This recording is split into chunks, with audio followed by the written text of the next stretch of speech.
l'Union économique et monétaire ouest-africaine. L'UEMOA, 8 pays, un destin commun, un espace économique harmonisé, ouvert et concurrentiel. L'UEMOA, votre guide au cœur de l'Afrique, des grands événements et des grandes mutations sur Africable.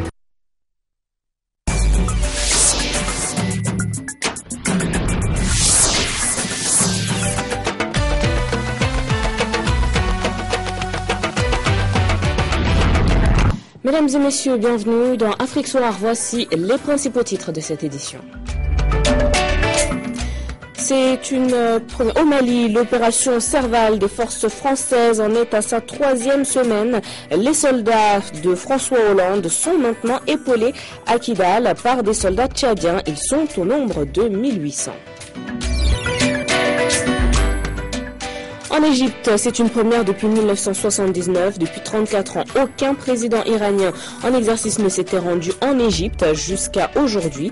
Au Caire, Mahmoud Ahmadinejad a discuté avec son homologue Mohamed Morsi du renforcement des relations entre les deux pays.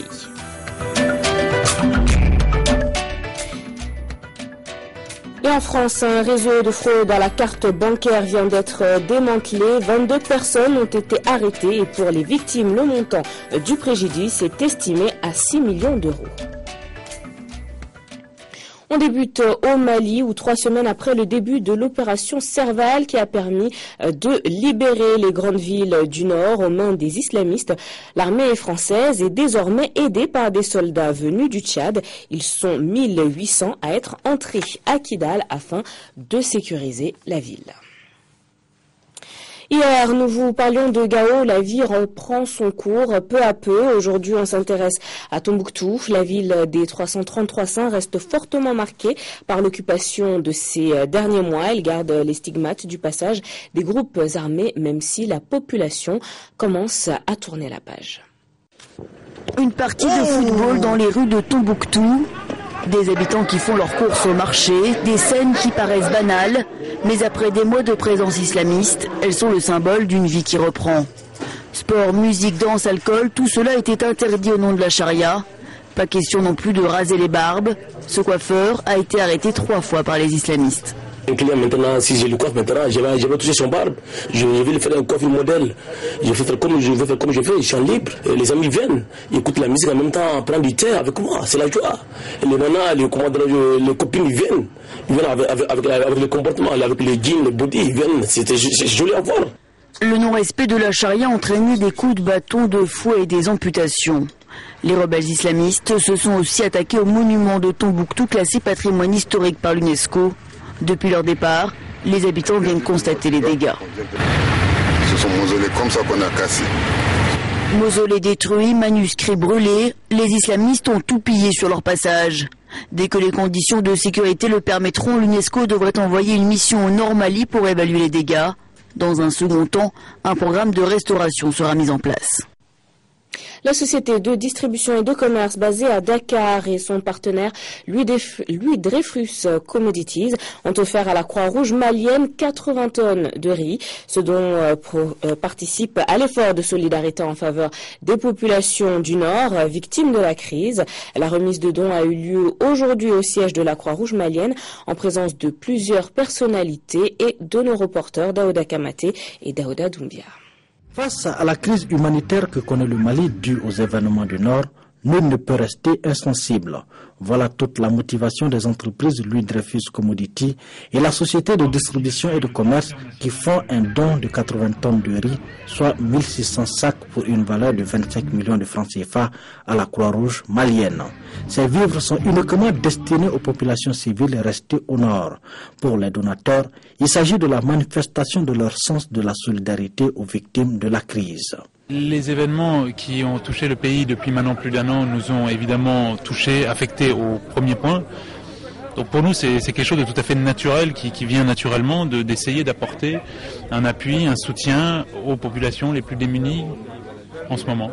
En tant que Malien et avec émotion, j'ai vécu les événements de ces derniers mois touchés par les épreuves que traverse mon pays.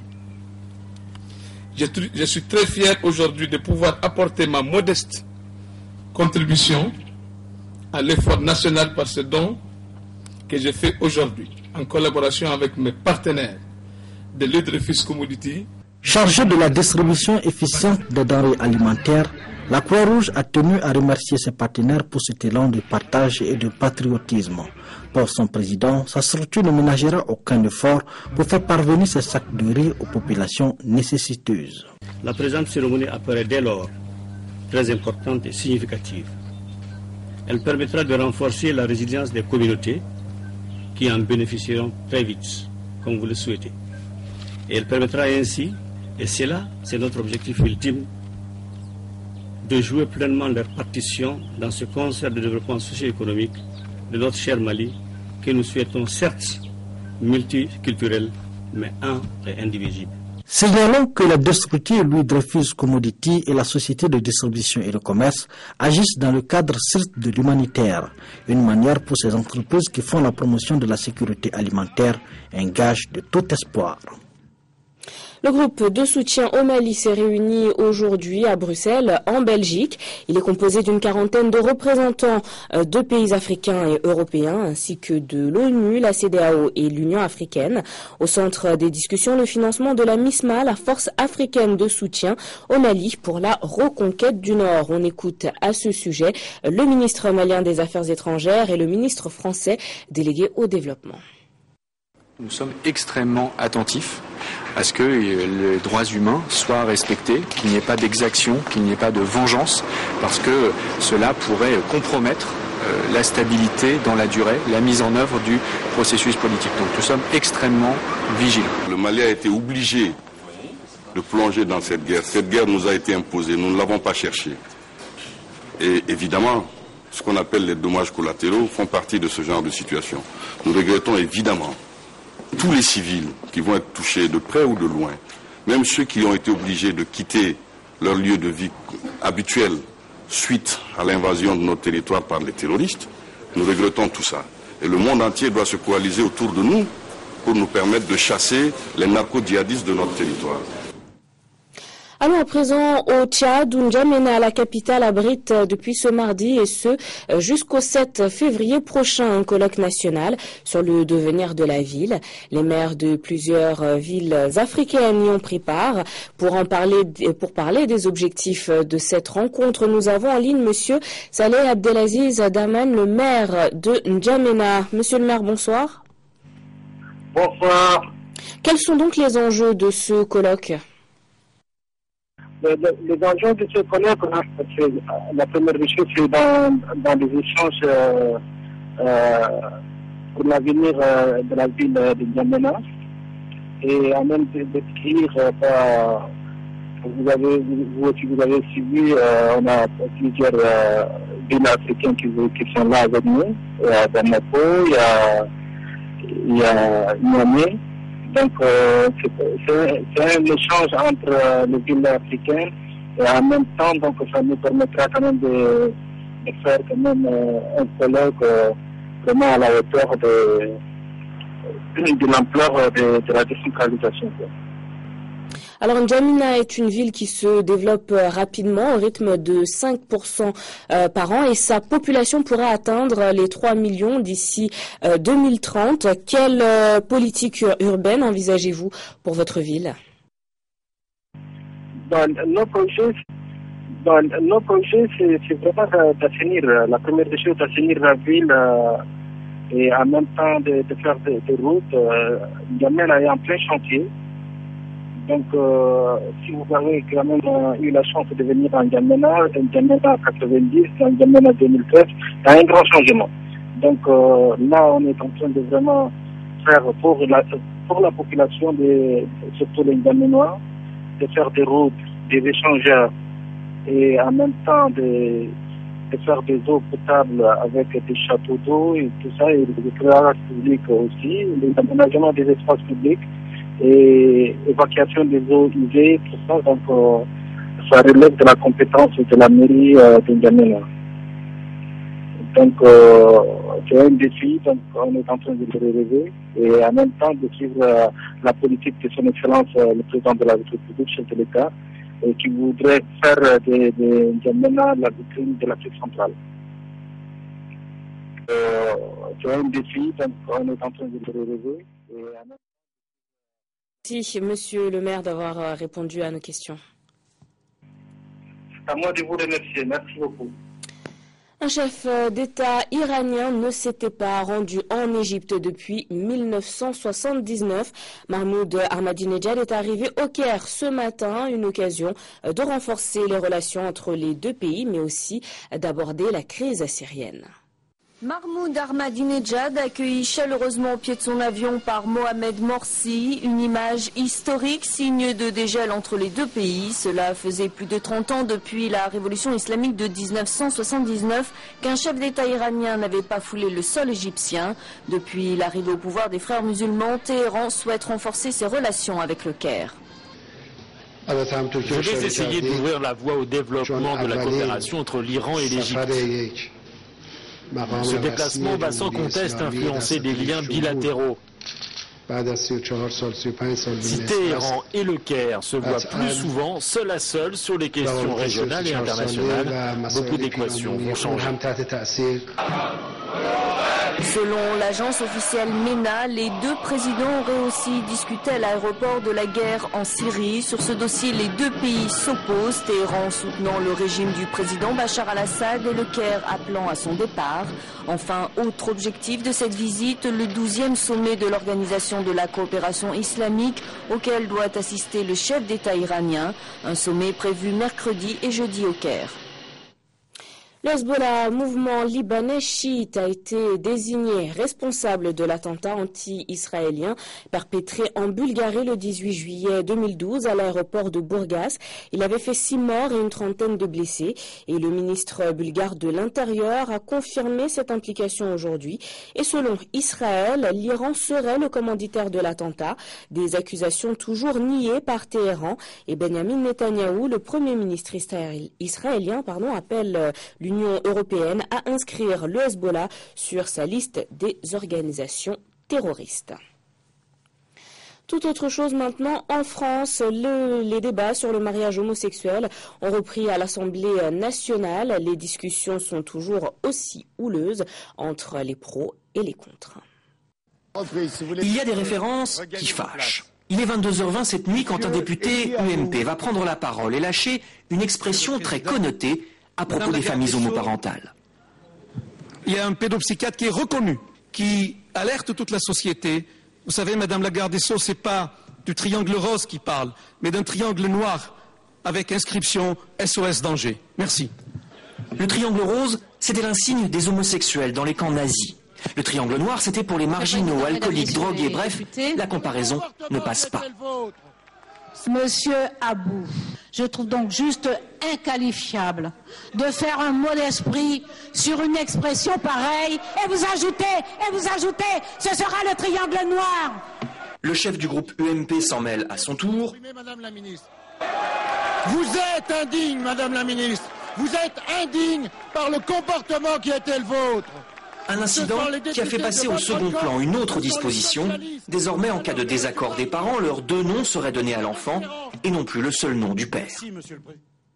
On reste en France où 22 personnes viennent d'être arrêtées en métropole et en Guadeloupe pour une escroquerie à la carte bancaire, une fraude dont le préjudice est estimé à 6 millions d'euros. Sur cette table, tout le matériel qu'utilisaient les fraudeurs pour récupérer les codes et les pistes magnétiques de cartes bancaires. Notamment un système de caméra installé discrètement sur les distributeurs automatiques, au-dessus du clavier, où chaque usager compose son code.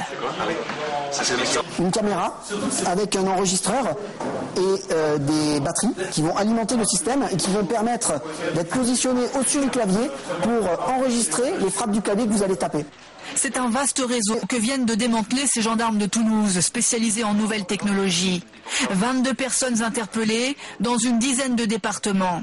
Les fraudeurs capturaient également les codes sur Internet pour les revendre. Montant du préjudice estimé 6 millions d'euros. Ils fabriquaient également de fausses cartes, parfaitement utilisables avec les codes obtenus. C'est très simple, il suffit de le brancher sur votre ordinateur et passer la carte blanche avec les données que vous avez captées frauduleusement juste avant pour obtenir une carte dupliquée. Les fraudes bancaires s'intensifient, notamment sur Internet. En 2011, 650 000 personnes en ont été victimes. On termine en Espagne où la crise perdure et le Premier ministre Mariano Rajoy doit faire face à un scandale de corruption. Dans le pays, tous les services publics sont touchés par cette crise et faute d'argent, la ville de Séville s'est transformée en poubelle à ciel ouvert, conséquence de la colère des éboueurs. Un environnement jonché de détritus, c'est l'image que les passagers qui se sont rendus à l'aéroport de Madrid, le 4e en Europe avec 45 millions de passagers en 2012, ont pu voir la semaine dernière. Le résultat d'un conflit entre la société de nettoyage et ses ouvriers qui n'acceptent pas le licenciement prévu d'une personne sur 5 à l'aéroport. Ils réduisent nos droits, ils réduisent nos salaires, mais où va-t-on ? Et cette question, elle se pose aussi à Séville. Depuis le 27 janvier, les ordures s'amoncellent dans les rues. Selon les employés du service de ramassage, il y aurait plus de 5000 tonnes de déchets qui défigurent littéralement la ville. Il y a des ordures partout. Je sais qu'ils font ça pour défendre leurs droits, comme tout le monde. Mais regardez ce que ça donne, c'est une honte. Ici, les éboueurs refusent la réduction de salaire pourtant prévue dans un accord conclu avec la ville il y a 10 mois. Vous avez le droit de faire grève. Tout ce que je dis, c'est que nous avons ici un accord signé en avril 2012. Alors, je vous demande de faire preuve de compréhension et de solidarité. Mais ce malaise exprimé à Séville est en réalité plus large. Il touche aussi le gouvernement espagnol empêtré depuis plusieurs jours dans un scandale de corruption. Le Premier ministre Rajoy aurait reçu des dons de sociétés privées, essentiellement des entreprises de construction qui, en échange, auraient obtenu des contrats publics. Ce qu'il a démenti ce week-end en promettant aussi de publier ses déclarations de revenus et de patrimoine. Mais cela ne suffit pas à convaincre la rue. Des centaines de milliers d'Espagnols réclament sa démission et ce climat d'incertitude s'est traduit par une instabilité boursière. Hier, Madrid a perdu près de 4% et plusieurs bourses d'Europe ont clôturé en baisse. Voilà, mesdames et messieurs, c'est la fin de ce journal. Merci de votre fidélité à notre chaîne et vous pouvez suivre demain à partir de 12h Afrique Midi. Bonne suite de programme.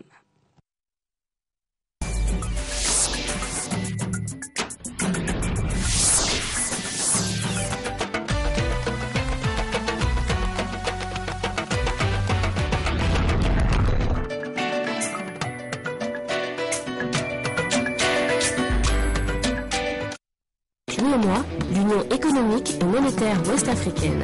L'UEMOA, 8 pays, un destin commun, un espace économique harmonisé, ouvert et concurrentiel. L'UEMOA, votre guide au cœur de l'Afrique, des grands événements et des grandes mutations sur Afrique.